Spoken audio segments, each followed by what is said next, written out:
प्रिय भक्तगण, आज हम आपको एक कहानी सुना रहा हूँ जो सुनने मात्र से आपके जीवन में सुख संपत्ति और धन का वर्षा होगा। तो चलिए कथा को प्रारंभ करते हैं। भगवान शिव माता पार्वती से कहते हैं, मनुष्य की सबसे बड़ी कमजोरी क्या है? तब माता पार्वती कहती है, हे प्राणनाथ, आपसे बेहतर कौन जान सकता है। फिर भगवान शिव कहते हैं, हे देवी, बुद्धिमान मनुष्य अक्सर अपनी बात कहानियों के माध्यम से कहा करते हैं, क्योंकि उन्हें पता होता है कि अगर किसी को सीख दी जाती है तो वह कहानियों के माध्यम से बहुत आसान तरीके से दिया जा सकता है। अगर ऐसे ही कोई ज्ञान की बात करता है तो मनुष्य अपना ध्यान लगाकर नहीं सुनता है जितना कहानी में सुन लेता है। तो ऐसे ही एक महात्मा बुद्ध का कहानी सुनाने जा रहा हूँ, जिसे सुनकर मनुष्य का सबसे बड़ी कमजोरी के बारे में पता चल जाएगा, जो मानव कल्याण के लिए भी जरूरी है,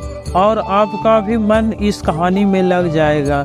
लेकिन इस कहानी को आखिरी तक सुनना होगा, इसलिए शांत मन से सुने। अगर आप यह कहानी सुन रहे हैं तो पूरा सुनिए।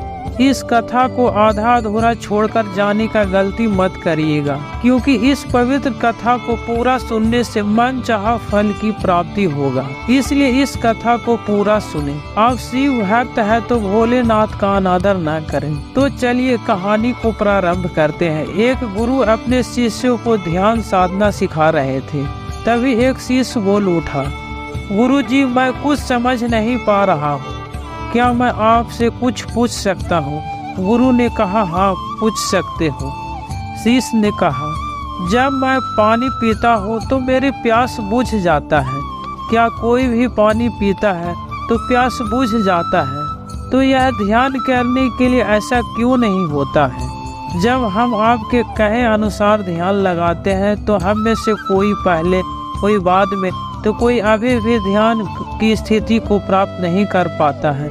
ऐसा क्यों होता है? जैसे पानी से सबकी प्यास बुझ जाती है, वैसे ही ध्यान से सबको ज्ञान मन खुल जाना चाहिए, पर ऐसा नहीं होता है। फिर गुरुजी कहते हैं, कल भोजन पर आमंत्रित किया है, कल तुम मेरे साथ चलना, मैं तुम्हारे प्रश्नों का उत्तर वहीं पर दूंगा। अगले दिन दोनों गुरु शिष्य भोजन के लिए एक धनी व्यक्ति के घर पहुंच जाते हैं। धनी व्यक्ति के पत्नी ने उन्हें भोजन पर बुलाया था। दोनों भोजन करने बैठा। उन्हीं के साथ उन्हीं का स्त्री का पति भी भोजन करने बैठा हुआ था। उसने अपने सभी नौकर पर चिल्लाकर कहा, क्या बेकार सा भोजन बना रखा है, इसमें कोई स्वाद नहीं है। वह भोजन की थाली फेंक कर नौकरों से कहता है कि जाओ दोबारा से ढंग का भोजन बनाकर मेरे लिए लाओ। उस धनी व्यक्ति का पत्नी दोनों गुरु शिष्य से क्षमा मांगकर उन्हें भोजन परोसने लगती है। गुरु और शिष्य दोनों भोजन करते हैं, लेकिन गुरु ने अपने थाली में 2 रोटी छोड़ देते हैं। फिर गुरु उसी स्त्री से कहते हैं, बेटी, क्या तुम मुझे ये 2 रोटी बांध कर दे सकते हो? स्त्री ने उन दोनों रोटियों को बांधकर उस गुरु को दे देता है। उसके बाद दोनों वहां से निकल जाते हैं। रास्ते में गुरु ने शिष्य से पूछा कि तुम भोजन कैसा लगा? शिष्य ने कहा, भोजन स्वादिष्ट था, मुझे तो पसंद आया, मुझे भोजन करके बहुत अच्छा लगा। फिर गुरु ने पूछा कि इससे अधिक कुछ नहीं लगा? शिष्य ने कहा, इससे अच्छा और क्या लग सकता है गुरुदेव, मेरी भूख मिट गई और मेरा पेट भर गया। फिर गुरु कहते हैं कि भोजन तो अच्छा था, फिर उसी स्त्री के पति को भोजन क्यों नहीं पसंद आया? भोजन तो अच्छा बना था और भोजन तो एक ही था, तब उसे क्यों पसंद नहीं आया? शिष्य ने कहा, क्या आप ठीक कहते हैं गुरुदेव, मैं तो कुछ समझ नहीं पा रहा हूँ, आप ही कुछ बताइए।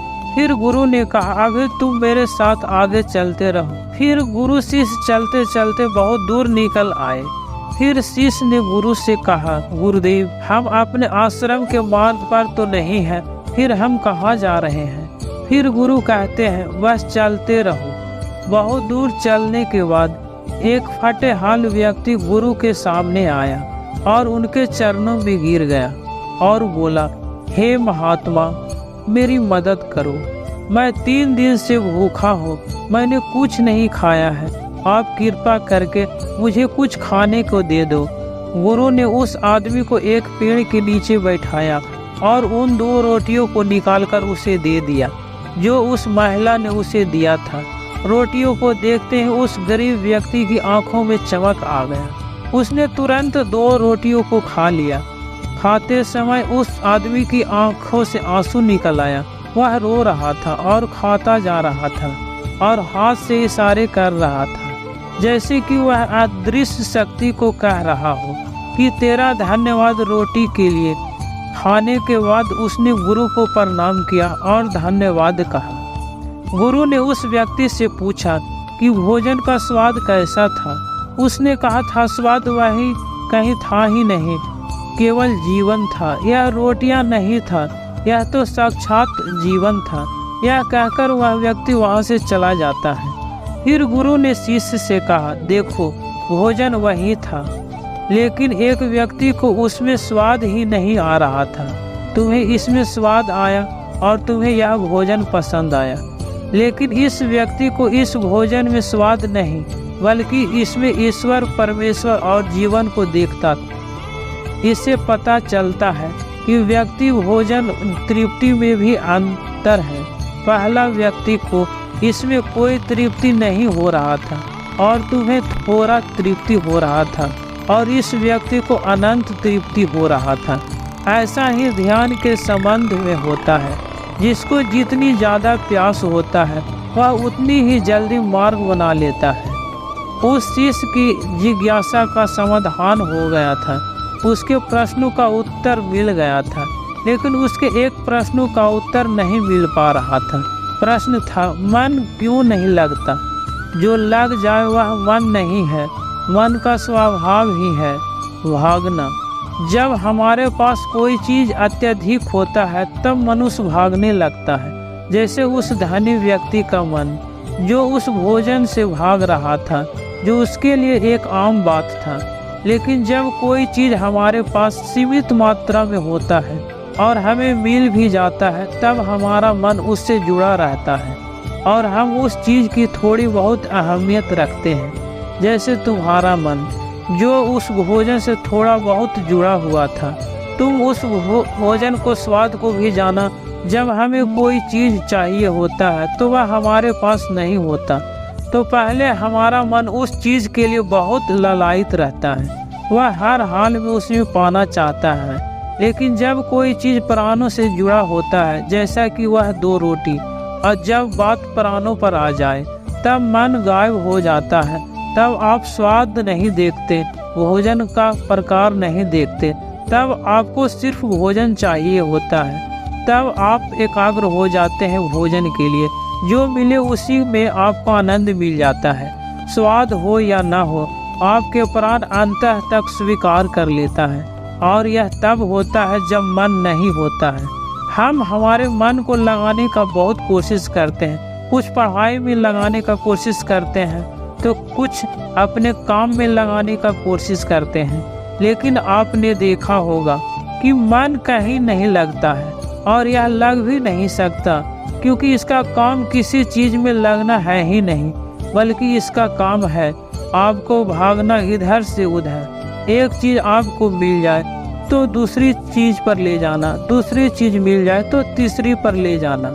मन तो संतुष्टि होना ही जानता ही नहीं, यह केवल पाना जानता है। पाने के बाद भूल जाना जानता है। जो मिल गया है उसे छोड़ देने की आदत होता है, जो छूट गया है उसे फिर से पा लेने की आदत होता है। फिर गुरु उस शिष्य से कहते हैं, अपनी जिंदगी के पिछले हिस्से को देखो और जानो, क्या आपका मन कहीं लगा है, कहीं रुका है? यह केवल आपको भगाए जा रहा है। अगर तुम भाग रहे हो, अब सवाल आता है कि अगर मन का काम भागना और भगाना है, तो क्या जिंदगी भर हम भागते ही रहेंगे? क्या हम कहीं नहीं रुकेंगे? ध्यान से देखो तो जिंदगी ऐसा ही है। जन्म से लेकर मृत्यु तक इंसान भागता ही रहता है, कभी किसी चीज़ के पीछे तो कभी दूसरी चीज़ के पीछे। लेकिन फिर भी इंसान अपवाद हो जाते हैं और वह ठहर जाते हैं। भागना बंद कर देते हैं, तब चीजें उनके पीछे भागने लगता है। वो किसी चीज के पीछे नहीं भागते हैं। इसका सबसे बड़ा उदाहरण है गौतम बुद्ध। हम आम लोग कैसे अपने जीवन में ठहराव ला सकते हैं, कैसे हम अपने जीवन में एकाग्रता ला सकते हैं, कैसे हम अपने जीवन में अपने मन को नियंत्रण कर सकते हैं। और इसका एक ही रास्ता है और वह है ध्यान। मन भागता है, ध्यान ठहराव लाता है।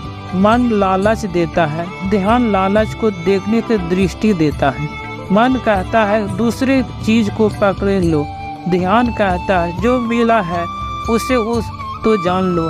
ध्यान एकाग्रता लाता है, लेकिन ध्यान को लेकर भी हम भ्रमित रहते हैं। ध्यान का मतलब आंखें बंद कर बैठ जाने को ही समझ लेते हैं। एक छोटी बच्ची बहुत अच्छी बांसुरी बजाता है और जब बांसुरी बजाता है तब उसके सुर में खो जाता है, तब उसका मन गायब हो जाता है। उसकी आत्मा उस बांसुरी की धुन में ही रम जाता है और वहीं उसका ध्यान बन जाता है। लेकिन ऐसा इसीलिए होता है क्योंकि उस लड़की को उस बांसुरी में रस आता है, आनंद आता है। यही उसका स्वभाव है। वह वही करता है जो वह कर सकती है, जिसमें उसको आनंद आता है।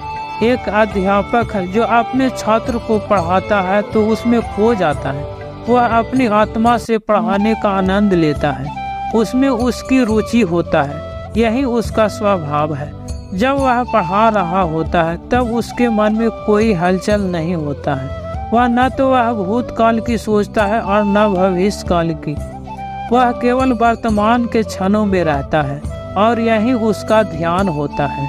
अगर वही पूरी तरह से होने लगे तो ध्यान स्वतः घटित होने लग जाएगा, वो एकाग्र होने लग जाएगा। लेकिन जब व्यक्ति कुछ होने का कोशिश करता है तो उसका मन हावी होने लगता है, एकाग्रता टूट जाता है। तब हम भागते रहते हैं, सब कुछ पा लेते हैं, तब भी सोचते हैं कि कुछ रह गया है। और यह अधूरापन कभी पूरा नहीं होता है, क्योंकि जो आप खो सकते हैं, जो आपकी नियति है, वह आप नहीं है, बाकी सब कुछ हो गया। ऐसे ही आप हमेशा आधे अधूरे रह जाते हैं, तब मन कहीं नहीं लगता है। मन की नियति लगने की है ही नहीं, तो लग कैसे सकता है? जो लगता है वह एकाग्रता है, वह ध्यान है। और जहाँ आपको एकाग्रता मिल जाए, समझ लेना वही आपके लिए बना है, जिस पर चलकर आप संपूर्ण हो सकते हैं। तब उस शिष्य को मन की बात समझ आ जाता है। फिर गुरु और शिष्य अपने आश्रम को ओर चल देते हैं। इतना कहकर भगवान शिव इस कहानी को समाप्त करते हैं और अंत में कहते हैं, मनुष्य की सबसे बड़ी कमजोरी उसका खुद का मन होता है। इस वीडियो को बोलते समय कोई त्रुटि हो तो मैं क्षमा चाहता हूँ। उम्मीद है आप सभी को यह वीडियो अच्छा लगा होगा। अगर आप शिव के सच्चे भक्त हैं तो चैनल को सब्सक्राइब और वीडियो को लाइक करके कमेंट में हर हर महादेव लिख दीजिए।